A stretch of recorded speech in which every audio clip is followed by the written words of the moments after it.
Hello folks, I hope you're having a great day today. Today I'm going to take a look at Manly Wade Wellman and specifically his short story Changeling. It's actually published in, he actually wrote it in 38, but it's actually published in 39 by the magazine Strange Tales during the pulp era and so forth. Not Weird Tales, but Strange Tales. Actually, Strange Stories, I'm sorry. Strange Stories is when it's published the next year after he sold it in 38 and so forth. So we're taking a look at Changeling in here. Now one of the things that I really enjoy about Manly Wade Wellman as a writer is he's probably the most gifted writer, or one of them, during the pulp era. He definitely is always working on all cylinders. And the man's story, I mean, his life is a pulp adventure. He's born in Africa, welcomed by local natives in places like Angola and so forth, brought into the tribe, adventures in Europe. He's partially Native American. He'll go exploring in Europe. He comes back here. He's a star athlete. He goes to law school at Columbia, graduates from law school. He is an erudite guy who goes about from the hills of the Ozark Mountains collecting folk song stories and so forth that are lost and puts them together. I mean, he's smart, he's nice, he's gregarious, he is, physically gifted and so forth, from a star athlete to graduating from an Ivy League law school and so forth. I mean, this guy's like born in Africa. I mean, this guy's like Tarzan in the flesh. If you've ever read Tarzan, you'll know that he's born in Africa. He's born, from this line of nobility and so forth. He's incredibly smart, incredibly strong. He's not this idiot like he's sometimes portrayed in modern portrayals in later, particularly in the movies and so forth. He's actually incredibly intelligent, incredibly smart and so forth. So, just as an FYI, but he's really very much like this sort of mythic figure, almost, Manly Wade Wellman is, and so forth. And so his writings are very good and very strong, and he does a really good job of wordsmithery and so forth. His opening lines, his opening paragraphs and so forth are great, and Changeling is good too. And one of the things that he tries to do is he tries to kind of, he lived for a long time in the Appalachian Mountains, particularly the ones in the Carolinas. And so what he likes to do is he likes to invest the mythology of the Carolinas into his stories, particularly his horror stories, and so forth. And you're going to see that to a lesser degree here in Changeling, although I think Frogfather, was the best example of that we saw so far, and so forth, that I've reviewed for you. But this is the third story I've reviewed for you from Manly Wade Wellman.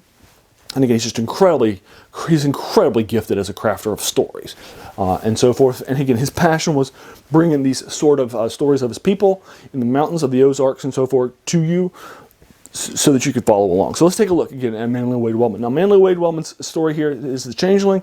And basically what's going to happen is that it's being told from the story of this boy, and you're going to find out that this disastrous thing has happened, but it happened decades ago. And the only person who's still around to tell is this guy who's in his mid-30s. At the time the story's being told and the stories are being collected, they were in newsreels and so forth. But you can find, he's the only person who's surviving, but he's not a reliable witness because at the time he was like 8 and so forth. But he could tell the story in and out of snippets of things. But basically his father was asked to go and do some medical work and research into these killings that had happened in this area, and they thought that the person whose child had been going around and delivering these flowers to these people was the person who had been killing them, and so forth. There was actually this big famous trial because the prosecution had argued that the father of this child was poisoning these flowers and sending them out, but the evidence showed that she had never told anybody that he'd never told her to go out that way. She had never told people that she was going and delivering these flowers to these people right before they died and so forth. So that it was just, he clearly could not have been behind it. So he was exonerated at the trial, even though that was the claim, was that he was having her kill these things. So now this person's coming in and he's doing some inspections and so forth. Afterwards, doing some interviews with some medical science and so forth behind it. And he wants to find out what happened behind the murderers, interview this guy, find out about his family and so forth. And he tells his boy, his son, who is the narrator of the story on the way there, hey, look, I want to talk to the parents alone. Their child's probably going to be there. They're probably going to be, hospitable and offer you to play with her. Go and play with her, but here's a couple of rules. Before you take anything from her, make sure review it ahead of time before you accept the gift from her, and so forth. Don't take anything that she offers you to eat or drink. and say no and refuse them, but be polite. And so forth. And so he says, and don't be afraid. And so he says, sure. And if you are afraid, call me and we'll get you taken care of. And he says, okay, what do I have to do? Why would I be afraid of a girl? Because he's a boy, right? Anyway, so they arrive, the boy and the girl head on off, and so forth. And some things start to happen between the two of them that the boy is very surprised by and feels very off by, and so forth. And ultimately, you'll find out it's, of course, a changeling, and so forth, which you could know because the title of the story is Surprise, Surprise, Changeling. So there you are, and so forth. Again, this is this sort of idea, and it taps into the changeling myth of babies being swapped at birth and a changeling being swapped in for your actual child, and so forth, as one of these sort of myths and legends that are out there. It was popular in the British Isles, so it's made its way over to America and so forth too, because many of the early settlers that lived here were from the British Isles, whether Ireland or Scotland or Wales or England proper, and so forth. So there's a lot of those sorts of legends have obviously become major ones during our era too, and so obviously it was something that was crafted down and written down and so forth that we got. So that's Changeling for you. I think it's very good. And it follows into this sort of, hey, myths, legends, and so forth may not be as fake as you think it is. Dismiss them at your own peril, which is a common horror trope and so forth. That's one that's evoked during this era. So there you are. I'll link you to it. Let me know what you think about it. Have you read it? Or have you read some other stuff by Manly Wade Wellman? What did you think about it? I'm happy to engage you with it further.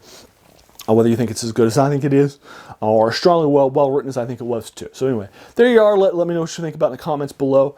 If you like this, please feel free to hit that subscribe button because we have so many more videos like this to follow. I mean, I'm doing like 3 a week. And I'm trying to unpack a lot of these sort of lost classics of fantasy, science fiction, and horror for you, and that people are out there and so forth. So, and this is definitely, and Manly Wade Wellman in particular is a writer that has been lost to time and so forth, which is just a real shame. Because he's so gifted as a person, and his life, I mean, come on.